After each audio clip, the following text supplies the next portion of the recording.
சமூகத்தோன்றேன். அது இருக்கட்டும், நீங்களாம் எதுக்கா இங்க வந்திருக்கீங்க? கைதிகளை திருத்துற ஜெயிலரை சந்திச்சு ஒரு விஷயம் பேசலான்னு வந்தோம். ஓஹோ, நான் தான் அந்த ஜெயிலர். அது நீங்க? உங்ககிட்ட பேசணும்னு போய்கிட்டே இருக்கீங்களே. எங்கிட்ட என்ன பேசணும்? நாங்களும் உங்களோட சேர்ந்து சேவை செய்ய விரும்புறோம். சேவையா? நீங்க சேவைங்கிறது ஒரு தவம் போலம்மா. அது உங்களை போல ஆட்களால முடியாது. நீங்க மட்டும் என்ன 4-5 கைதிகளை திருத்திட்டா நாடே தெரிஞ்சிடுமோ? அப்படியா? இது என்னது? India map. இந்தியா மேப் தானே? உட்காருங்க.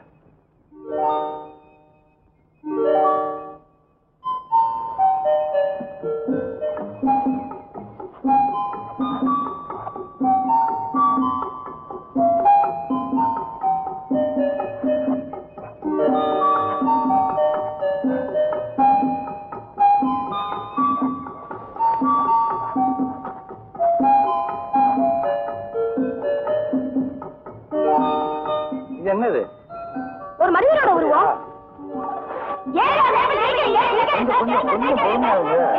தேச சேவைன்னு சொல்லிட்டு மேப்பை தூக்கிறீங்க. உங்க அறிவுக்கு சோதனை வைக்க போறேன். இங்க இந்த தேச பார்த்து ஒண்ணாங்க பாப்போம்.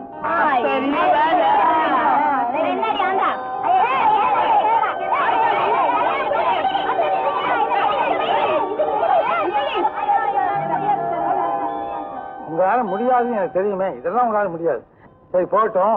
நான் ஒரு உருவத்தில் வரைஞ்சேன்ல, அதை ஒண்ணா பண்ணுங்க பாப்போம். ஆஹா, சாபாஷ். எதையாவது ஒழுங்கா செய்வீங்களே. சரி, என்னது? மனுஷனுடைய முழு உருவம். சரியா இருக்குல்ல? ஆமா சார். திருப்பினா என்ன இருக்கும்? மேப் கரெக்டா இருக்கும். கரெக்டா இருக்கும், சந்தேகம் இல்லையே. அப்போ ஒரு மனிதனுடைய உருவத்தை சரி பண்ணின உடனேயே தேசப்படமே சரியாகுது. இந்த நாட்டில் இருக்க ஒவ்வொரு மனிதனும் தெரிஞ்சுனா இந்த தேசமே ஏன் தெரிந்தக்கூடாது? நீங்க பெரிய அறிவாளி சார். போதுமே உங்க பாராட்டு. நான் எவ்வளவு கஷ்டப்பட்டு கொஞ்சம் கொஞ்சமா அவங்க மிருகத்தை மனுஷனா மாத்திட்டு இருக்கேன்.